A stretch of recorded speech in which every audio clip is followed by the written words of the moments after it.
Être libre en musique. Alors qu'est-ce que ça veut dire exactement? Ben après tout dépend de votre vision de la musique. Soit vous pouvez vouloir devenir le meilleur musicien en déchiffrage instantané de partitions ou de tablatures, comme vous voulez. Vous pouvez être le musicien qui, dès qu'il monte sur scène, pof, il sait s'adapter directement. Vous pouvez être un très très bon compositeur pour composer pour vos clients ou pour n'importe qui dans plusieurs styles différents. Vous pouvez aussi devenir un très bon professeur, donc tout dépend de votre pédagogie. Enfin bref, tout un tas d'horizons qui peuvent vous demander de devenir plus autonome en musique en fait. Mais alors, comment on fait pour devenir plus libre en musique? Et ben c'est justement tout le sujet de cette vidéo et je vais vous présenter ça en 7 points, très clair.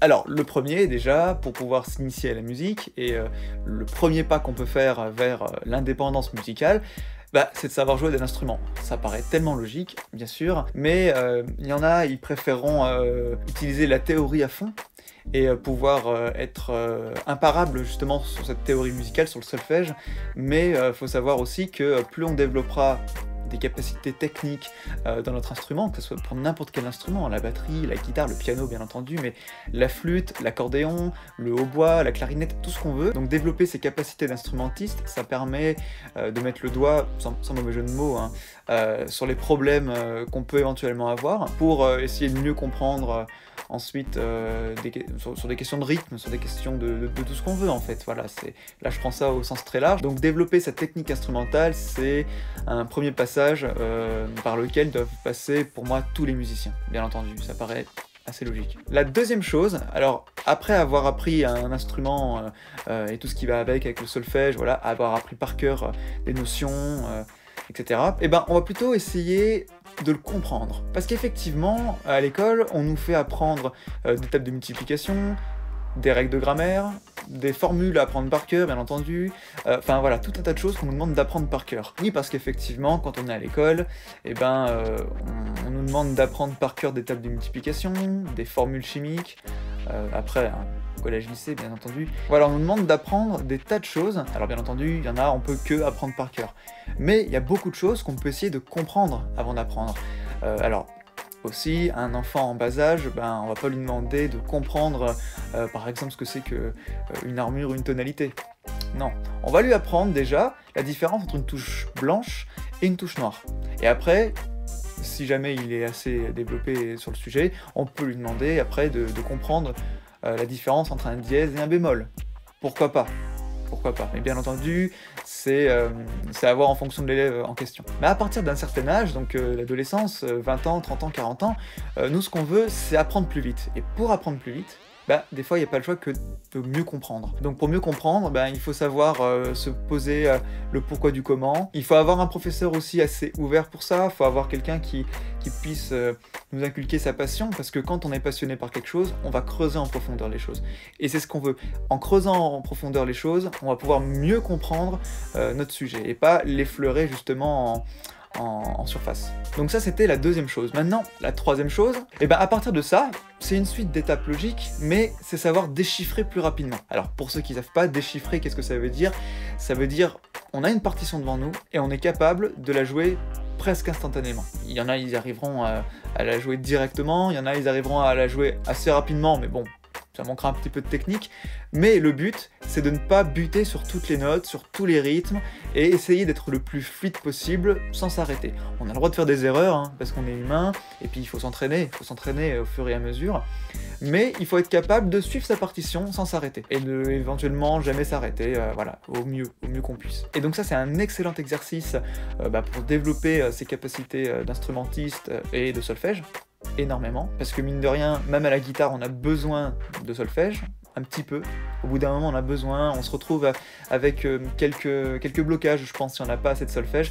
notamment en rythme. Et voilà, déchiffrer une partition ou une tablature pour les guitaristes, du premier coup d'œil, limite on lance la partition par exemple sur un logiciel et on arrive à la suivre en même temps, bah là c'est tout bénef.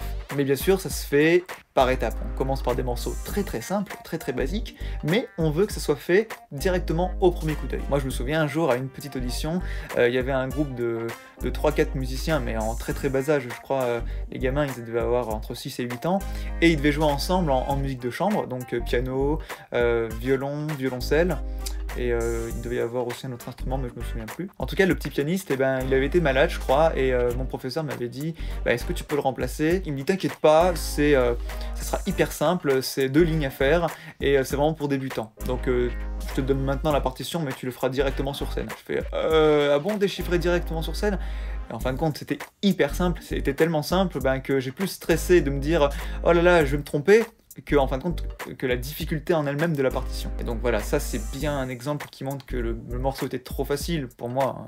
Ben, quand même j'en étais à ma 4e ou 5e année de piano, donc un morceau de première année, ça allait quand même. Mais on commence comme ça, et ensuite on augmente la difficulté avec des exercices de déchiffrage à vue, comme on dit, de lecture à vue. Et à force, eh ben, on arrive à mieux déchiffrer, et ça devient instinctif, automatique, réflexe, mais faut le faire régulièrement. Maintenant, le 4e point, qui est pour moi le plus important, et d'ailleurs qui va mener sur les 3 prochains points, c'est le développement de l'oreille. Alors le développement de l'oreille, qu'est-ce que ça veut dire? Non, c'est pas une branche qui sort de notre oreille, et voilà, ouais c'est un jeu de mots pourri. Non, développer son oreille musicale, c'est arriver justement à analyser ce qu'on écoute, et à pouvoir s'en servir pour soi-même, pour jouer dans n'importe quelle circonstance. Mais du coup, développer son oreille, bah, ça demande quand même des connaissances théoriques et aussi analytiques. Quand on sait écouter la musique, on apprend justement à l'analyser, à comprendre les accords, à savoir la différence entre les différents intervalles, les notes, les degrés, les altérations, tout ça. Tout est lié après. Une fois qu'on maîtrise tout ça, on est capable de tout mettre en relation, plus avec ce qu'on arrive à écouter, pour pouvoir développer son oreille. Et là, vraiment, je peux vous dire que vous êtes au-dessus de la plupart des musiciens. Et notamment au conservatoire. En fait, au conservatoire, on nous l'apprend tout ça, mais on nous dit pas exactement ce que c'est. Mais bon, ça j'en ferai une prochaine vidéo, parce que c'est un sujet à part entière, dont j'aimerais vraiment donner mon avis là-dessus, et j'espère que ça vous intéressera. Donc vous la verrez bientôt sur la chaîne, vous inquiétez pas. En attendant, pour développer son oreille, ben il n'y a pas d'autre choix, c'est pratiquer, mais il y a aussi des petits exercices un peu pirates, que moi j'ai réussi à trouver sans qu'on me l'ait appris ni en cours privé ni au conservatoire, et qui ont très bien marché pour développer ça, et pour moi après ça paraissait tellement naturel, mais pour ceux qui m'écoutaient jouer comme ça sur le tas, genre par exemple ils mettaient une musique qu'ils aimaient et j'arrivais directement à la rejouer, accords et mélodie, ils se disaient mais waouh, mais comment t'arrives à faire ça, c'est pas possible, t'es Shazam ou quoi? T'as un mec au BTS, il m'avait appelé Shazam parce que j'avais réussi à jouer Viens je t'emmène au vent de Louis Attaque directement à la guitare comme ça, alors qu'il y a 3-4 accords je crois, voilà. Mais voilà, ça paraît tellement simple pour moi, mais parce que ça fait un petit moment que je me suis entraîné dessus, et que j'ai réussi à trouver une façon ludique pour pouvoir développer ça. Mais du coup ça c'est vraiment un sujet à part entière, alors si vraiment vous voulez d'autres explications sur le sujet, je pourrais faire d'autres vidéos, n'hésitez pas à me le dire en commentaire bien sûr. Mais développer son oreille, ça peut amener à faire 3 choses, qui sont du coup les 3 derniers points, les 3 dernières étapes que je voulais vous présenter. Donc la première, c'est savoir improviser. Bah oui, parce que quand on sait développer son oreille, on est capable de monter sur scène avec n'importe quel musicien, de savoir dans quelle tonalité on va jouer, et de pouvoir improviser. Il nous dit bah voilà, à toi de jouer ton solo. Non, on n'est pas là pétrifié, voilà, c'est pas le but. Nous ce qu'on veut c'est arriver à jouer quelque chose, même que ce soit pas très compliqué, mais au moins qu'on soit dans les bonnes notes, et que ça donne envie d'écouter pour le public. Et donc pour ça, il y a plein de techniques, mais la première, c'est d'arriver à comprendre la musique et à développer son oreille. Mais du coup, tout ça est lié, bien entendu. Donc maintenant, l'avant-dernier point, donc le 6e, c'est de savoir composer. Savoir composer, c'est un petit peu dans la lignée de l'improvisation, mais on le fait tranquillement chez soi. Et ça permet de faire quoi? Et pourquoi développer son oreille, ça permet de savoir composer? Ben, tout simplement parce que pour composer des choses, alors on peut le faire à tâtons, en cherchant des trucs, en se disant « Ah, ça sonne pas trop mal, je peux essayer ». Beaucoup le font comme ça, mais il y en a, ils n'y arrivent pas du tout. Voilà, il faut être inspiré, faut avoir peut-être des fois, une inspiration, un don un petit peu, quoi. Voilà, on peut pas être productif tous les jours. Par contre, une fois qu'on sait quelque chose, on le sait tous les jours, jusqu'à la fin de notre vie. Surtout si on l'applique régulièrement, on l'oublie jamais. Et du coup, ça permet de savoir donc construire des accords, trouver des mélodies qui vont avec, arranger avec plusieurs instruments pour que ça fasse justement une musique avec une batterie, une basse, une guitare, un piano, un saxophone, etc. Ou après des petits samples électro, si on veut. Voilà, on est capable de faire pas mal de choses, et ça, en développant son oreille, on est capable justement de mieux analyser ce qu'on écoute et de le ressortir derrière. D'ailleurs, si vous connaissez pas Alex du blog Composer sa musique, lui, il explique très bien justement les différents aspects qu'il faut quand on veut savoir composer. Alors moi, je l'explique de la même façon sur mon blog, enfin, j'explique les mêmes thématiques, pas de la même façon, mais ça va rejoindre les mêmes objectifs. Parce qu'en fin de compte, savoir composer et développer son oreille, c'est très proche. Et justement, il faut l'un pour faire l'autre. Et plus vous composez, et ben plus vous serez à l'aise avec les différentes structures d'accords, les différentes structures de morceaux, couplets, refrains, ponts, solos, etc. Vous allez vachement développer votre capacité musicale, tout simplement. Et enfin, le 7e point, donc, qui va peut-être pas parler à tout le monde, mais je vais vous expliquer pourquoi c'est important, c'est savoir enseigner la musique. Oui, comme le nom de mon blog hein, d'ailleurs. Pourquoi enseigner? On n'a pas forcément envie de devenir professeur quand on fait de la musique. Mais pourtant, quand on enseigne, on devient meilleur. Et ça paraît logique. Si jamais je vous apprends une leçon sur justement les intervalles, par exemple, eh ben vous allez l'apprendre, bon, vous allez l'appliquer dans votre instrument, c'est une chose. Maintenant, si je vous demande de l'expliquer à 3-4 de vos amis, et donc vous allez du coup l'expliquer normalement de la même façon.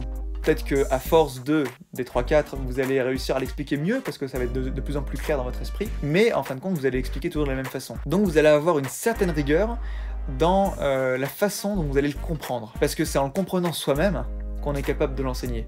Donc si on peut l'enseigner, on peut le comprendre, donc si on le comprend, eh ben on est meilleur en musique. Voilà, c'est savoir mettre à l'oral tout ce qu'on peut apprendre. C'est d'ailleurs tout le but d'un exposé, ou d'un contrôle, ou d'un oral, hein, c'est savoir ressortir nos connaissances, mais en l'expliquant à un jury, ou à des professeurs, ou devant sa classe, eh ben on se rend compte qu'il faut qu'on ait vachement les idées structurées, et pour ça, bah, faut refaire un petit peu de travail dessus, un petit peu d'organisation, tout ça, et forcément ça aide pour mieux comprendre son sujet. Donc bien sûr, n'ouvrez pas votre école de musique si vous n'en avez pas envie, mais profitez des 2-3 amis autour de vous qui aiment la musique et qui aimeraient apprendre 2-3 notions un petit peu compliquées, ou alors qui ont des lacunes en solfège, et apprenez-leur.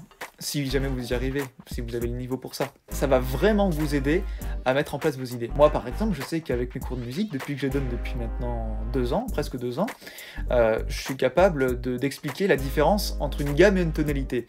Avant pour moi c'était logique, une gamme c'était Do, Ré, Mi, Fa, Sol, La, Si, Do, et une tonalité...